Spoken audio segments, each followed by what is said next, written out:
Bismillahirrahmanirrahim. Assalamualaikum warahmatullahi wabarakatuh.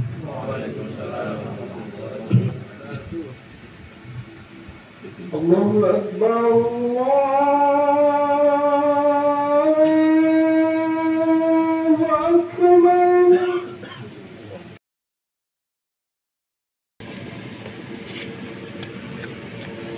Innal hamdalillah nahmaduhu wa nasta'inuhu wa nastaghfiruh wa na'udzu billahi min shururi anfusina wa min sayyiati a'malina. May yahdihillahu fala mudilla lahu wa may yudlilhu fala hadiya lahu. Ashhadu an la ilaha illallah wahdahu la syarika lahu wa ashhadu anna Muhammadan abduhu wa rasuluhu la nabiyya ba'dah. Allahumma salli wa sallim wa barik ala nabiyyina Muhammadin sallallahu alaihi wasallam wa ala alihi wa sahbihi wa mawalah. Amma ba'du, faya ibadallah, usikum wa nafsi bitaqwallah. Faqala Allah ta'ala, a'udzu billahi minasy syaithanir rajim. Ya ayyuhalladzina amanu taqullaha haqqa tuqatih. Ittaqullaha haqqa tuqatih wa la tamutunna illa wa antum muslimun. Shadaqallahul azim. Ma'asyiral muslimin, jamaah salat Jumat rahimakumullah. Puji syukur kehadirat Allah Subhanahu wa ta'ala. Salawat dan salam semoga tetap terlimpah kepada baginda Rasulullah Muhammad sallallahu alaihi wasallam.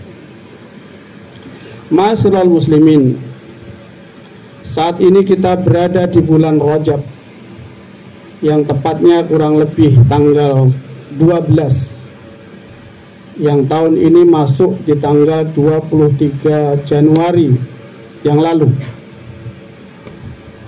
Yang kita ketahui bahwa bulan Rajab sebagai satu bentuk kesyukuran kita kepada Allah Subhanahu wa ta'ala, kita bisa dihadirkan Allah menemui bulan Rajab, sehingga kita diajarkan untuk berdoa, Allahumma barik lana fi Rajab wa Sa'bana wa balikna Ramadan.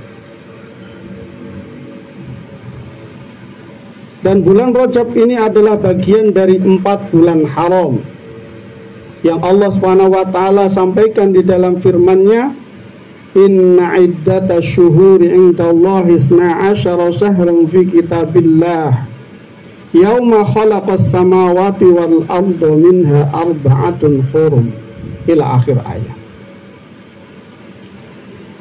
Di dalam ayat ini, di dalam surah At-Taubah ayat 36 ini, Allah sampaikan bahwa sesungguhnya bilangan bulan di sisi Allah adalah 12 bulan. Dalam ketetapan Allah ketika Ia menciptakan langit dan bumi, di antaranya adalah 4 bulan haram, yang rinciannya di dalam sebuah hadis riwayat Bukhari dan Muslim yang tadi disebutkan ada 4, yaitu Muharram, Rajab, Dzulqa'dah, dan Dzulhijjah. Di dalam kalimat selanjutnya Allah sampaikan, zalikad dinul qayyim fala tadhlimu fihinna anfusakum. Di bulan ini kita tidak diperkenankan untuk berbuat zalim, berbuat kemaksiatan, berbuat kemungkaran, yang dalam konteks yang lebih besar bahwa ini adalah musimnya gencatan senjata. Tidak diperkenankan peperangan dan menumpahkan darah. Tidak diperkenankan melakukan perbuatan-perbuatan haram. Sehingga kita diharapkan di bulan-bulan haram itu adalah melakukan amalan-amalan ketaatan kepada Allah Subhanahu wa ta'ala. Bulan Rajab ini menjadi tonggak dari rangkaian ibadah-ibadah penting pada bulan yang jatuh setelah Rajab, yaitu bulan Sa'ban dan bulan Ramadan. Sebagian ulama mengatakan bahwa Rajab adalah bulan menanam, Sya'ban adalah bulan menyiram, sedangkan Ramadan adalah bulan panen. Ada yang mengatakan bahwa di bulan Rajab ini adalah pemanasan, dan di bulan Sya'ban adalah mulai sparring untuk persiapan, dan di bulan Ramadan adalah bentuk sabiqum bil khairat yang sesungguhnya, pertandingan yang sesungguhnya.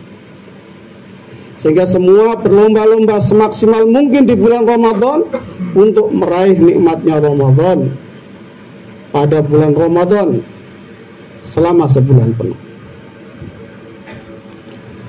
Kalau Ramadan sebagai tujuan endingnya, di bulan Rajab ini adalah datangnya perintah sholat juga kita yakini. Maka sejak kini keyakinan kita dan kepatuhan kita, semangat kita untuk menegakkan sholat, maka kita perbaiki. Sehingga ketika di bulan Ramadan nanti kita bisa berpesta, kita bisa melakukan kegiatan dengan kenikmatan, yaitu ibadah sholat, bukan sebagai sesuatu yang menyebalkan, bukan sebagai sesuatu yang memberikan rasa berat di dalam ibadah kita selama bulan Ramadan.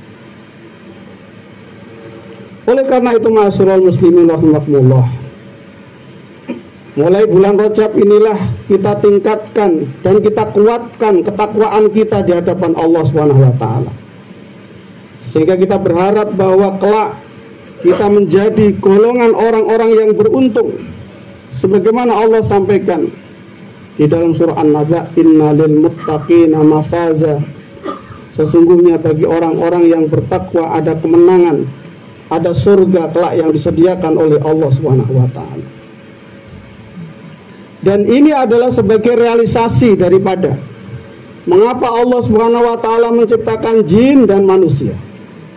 Di dalam surah Az-Zariyat ayat 56 Allah sampaikan, "Wa ma khalaqtul jinna wal insa illa liya'budun." Bahwa aku tidak ciptakan jin dan manusia kecuali untuk beribadah kepadaku. Salat adalah salah satu sarana yang paling utama di dalam kita meraih ketakwaan yang setinggi-tingginya. Salat adalah sarana paling utama dalam hubungan antara manusia, seorang hamba dengan Sang Pencipta Allah Subhanahu wa taala. Salat adalah sebagai sarana komunikasi jiwa manusia dengan Allah Subhanahu wa taala. Karena itu sholat memiliki kedudukan yang sangat penting dan mendasar dalam kehidupan kita sebagai seorang muslim, yang tidak bisa disejajarkan dengan ibadah-ibadah yang lain. Kalimat yang lain Allah sampaikan, wasta'inu bis-sabri was-shalah. Di dalam seluruh permasalahan kita di kehidupan ini, di antaranya adalah kita ingin mendapatkan pertolongan dengan sabar dan sholat. Allah sampaikan di dalam firman yang lain, qad aflahal mu'minun alladzina hum fi sholatihim khashi'un. Kemenangan yang diraih oleh orang-orang yang beriman adalah mereka yang menjalankan sholat dengan khusyuk, bisa menikmati sholat dengan segala keindahannya dan kenikmatannya sebagai bagian komunikasi dan doa, hubungan kedekatan seorang hamba dengan Allah Subhanahu wa taala. Karena itu, ma'asyiral muslimin yang dirahmati Allah, sholat khusyuk inilah sholat yang berat. Orang-orang yang ikhlas, orang-orang yang dekat kepada Allah Subhanahu wa taala, yang merindukan nikmatnya sholat. Mengapa demikian, ma'asyiral muslimin rahimahullah? Sholat itu betapa pentingnya di dalam kehidupan seorang muslim. Karena sholat adalah menjadi tolok ukur amal kita, menjadi patokan kebaikan amal-amal kita. Dan sholat juga menjadi tiang agama. Barang siapa yang mendirikan sholat, maka sesungguhnya ia menegakkan. Waman aqamaha faqad qamat, wa man tarakaha faqad hadamat din. Dan sholat adalah juga kunci surga yang tadi dijanjikan oleh Allah SWT. Dan kita tahu dari seluruh wahyu yang diberikan oleh Allah SWT, perintahnya melalui malaikat Jibril. Dan khusus perintah sholat ini Rasulullah diundang langsung oleh Allah SWT. Dan Rasulullah ketika ketemu Nabi Musa, maka kemudian ditawarkan jangan menerima perintah sholat yang sekian banyaknya dari 50 sampai kemudian Allah menurunkan menjadi 5 waktu. Tetapi apakah kemudian kalau kemudian kita mengatakan bahwa kita termasuk hambanya yang lemah dibandingkan umatnya Nabi Musa, maka sesungguhnya bagi mereka orang-orang mukmin yang kuat, umatnya Nabiullah Rasulullah Muhammad SAW, memiliki kesempatan yang lebih banyak dibandingkan sholat yang ditetapkan kepada umat-umat terdahulu. Sholat yang diwajibkan, yang ditetapkan sebagai satu kesimpulan para ulama kita, tidak boleh ditinggalkan sama sekali. Memang hanya 5 waktu, 17 rakaat. Tapi di sana ada sholat qobliyah, ada sholat ba'diyah, ada sholat sunnah mutlak, ada sholat duha, ada sholat tahiyatul masjid, ada sholat syukrul wudu, ada sholat qiyamul lail, ada sholat yang lain-lainnya, yang kalau kita mau, kita sempat menghitung dan kita mampu, karena kerinduan dan kedekatan kecintaan kita kepada Allah SWT, maka sesungguhnya kita lebih daripada 5 waktu itu. Kita lebih daripada 50 rakaat. Dan mengapa sholat itu penting di dalam kehidupan kita? Inna sholata tanha 'anil fahsya'i wal munkar. Sesungguhnya sholat itu adalah menjadi benteng